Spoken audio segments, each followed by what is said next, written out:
നമസ്കാരം, ആയുർദർശൻ്റെ പുതിയ വീഡിയോയിലേക്ക് സ്വാഗതം. മുടിയുമായി ബന്ധപ്പെട്ട പലതരം പ്രയാസങ്ങൾ അനുഭവിക്കുന്നവരുണ്ടാവും. അതിൽ കോമൺ ആയിട്ട് പറയുമ്പം ഹെയർ ഫോൾ അഥവാ മുടി കൊഴിച്ചൽ, മുടിയുടെ കട്ടി കുറയുന്ന അവസ്ഥ, അല്ലെങ്കിൽ അകാല നര, മുടി പൊട്ടിപ്പോവുക, സ്പ്ലിറ്റൻസ് വരിക, അങ്ങനെ പലതരം പ്രയാസങ്ങളാണ് മുടിയുമായി ബന്ധപ്പെട്ട് ഉണ്ടാവുന്നത്. അപ്പം ഈ ആയുർവേദിക്കിൽ നമ്മൾ പറയുമ്പം ഇതിലേത് കാരണങ്ങളാണെങ്കിലും നമ്മളതിൽ കറക്റ്റ് ചെയ്യേണ്ട കുറച്ച് കാര്യങ്ങളുണ്ട്. അതായത് പ്രോപ്പറായിട്ടുള്ള ന്യൂട്രീഷൻ ലഭിക്കുന്നില്ലെങ്കിൽ ഇത്തരം പ്രയാസങ്ങളിലേക്ക് നയിച്ചേക്കാം. അല്ലെങ്കിൽ ന്യൂട്രീഷ്യസ് ആയിട്ടുള്ള ഫുഡാണ് കഴിക്കുന്നതെങ്കിലും അതിൻ്റെ ശരിയായ അബ്സോർപ്ഷൻ നടക്കുന്നില്ല, മാൽ അബ്സോർപ്ഷൻ ആണെങ്കിൽ ഇത്തരത്തിലുള്ള പ്രയാസങ്ങളിലേക്ക് നയിച്ചേക്കാം. പിന്നെ നമ്മൾ വീക്ക് ഡൈജഷൻ ആണെങ്കിലും അതുപോലെ തന്നെ സ്ട്രെസ്സ് മുതലായിട്ടുള്ള കാരണങ്ങൾ കൊണ്ടും ഇത്തരം ബുദ്ധിമുട്ടുകൾ വരുന്നതായിട്ട് കാണാറുണ്ട്.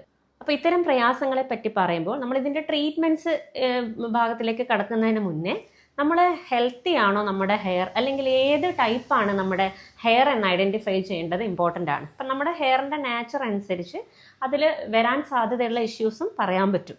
അപ്പോൾ അതിനനുസരിച്ചാണ് നമ്മൾ ട്രീറ്റ്മെൻറ്റ്സും കൂടി സജസ്റ്റ് ചെയ്യുക.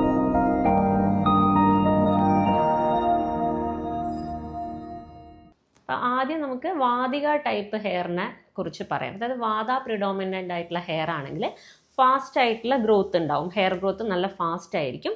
അതോടൊപ്പം ഹെയറിൻ്റെ ടൈപ്പ് എന്ന് പറയുന്നത് കുറച്ചൊരു കേളി അല്ലെങ്കിൽ വേവി ആയിട്ടുള്ള ഒരു നാച്ചർ ആയിരിക്കും. പിന്നെ കുറച്ച് ലൈറ്റ് വെയ്റ്റഡ് ഹെയർ ആയിരിക്കും. അതോടൊപ്പം തന്നെ കുറച്ച് ഡ്രൈനെസ് കൂടുതലായിട്ട് വാത ടൈപ്പ് ഹെയറിൽ കാണാറുണ്ട്. ഇനി പിത്ത ടൈപ്പ് ഹെയർ ആണെങ്കിൽ അതൊരു മീഡിയം തിക്നെസ്സിലായിരിക്കും ഉണ്ടാവുക. അതേപോലെ സ്കാൽപ്പ് കുറച്ചൊരു വാംനെസ് ഉണ്ടാവും. പിന്നെ ഒരു സ്വെറ്റി ആയിരിക്കും സ്കാൽപ്പ്, പെട്ടെന്ന് തന്നെ ഒരു വേർക്കുന്ന ടൈപ്പാണ് കാണപ്പെടാറ്. പിന്നെ ഹെയറിൻ്റെ കളർ പറയുമ്പം ഒരു ബ്രൗണിഷ് കളർ, അല്ലെങ്കിൽ ലൈറ്റ് ബ്രൗൺ, അല്ലെങ്കിൽ ഒരു ഗോൾഡൻ ബ്രൗൺ കളറിലായിരിക്കും ഒരു പിത്ത പ്രകൃതിയുള്ള ആളുടെ ഒരു പിത്ത ടൈപ്പ് ഹെയർ കൂടുതലായിട്ട് കാണാറ്. അതേപോലെ പിത്ത പ്രിഡോമിനൻ്റ് ഹെയർ കുറച്ച് സ്ട്രെയിറ്റ് ഹെയർ ആയിരിക്കും, ഫൈൻ ആയിട്ടുള്ള ഹെയർ ആയിരിക്കും. ഇനി കഫ പ്രിഡോമിനൻ്റ് ആയിട്ടുള്ള ഹെയർ ആണെങ്കിൽ നല്ല സ്മൂത്ത് ആയിട്ടുള്ള ടെക്സ്ചർ ആയിരിക്കും. അതുപോലെ സ്ലൈറ്റ്ലി ഓയിലി ആയിട്ടുള്ള ഒരു ഹെയർ ആണ്. അതായത് നോർമൽ സ്കാൽപ്പിൽ കുറച്ചും കൂടെ ഒരു ഓയിൽ പ്രൊഡക്ഷൻ കൂടുതലായിട്ട് കാണാറുണ്ട്. പിന്നെ അതേപോലെ തന്നെ സ്ട്രോങ് ആയിട്ടുള്ള തിക്കായിട്ടുള്ള നല്ല ഇടതൂർന്ന മുടിയായിരിക്കും കഫ പ്രിഡോമിനൻ്റ് ആയിട്ടുള്ള ഹെയർ എന്ന് പറയുന്നത്. അപ്പോൾ നമ്മുടെ ഹെയർ ഏത് ദോഷ പ്രിഡോമിനൻ്റ് ആയിട്ടുള്ളതാണ് എന്ന് കണ്ടെത്താനുള്ള കുറച്ച് കാര്യങ്ങളാണ് പറഞ്ഞത്.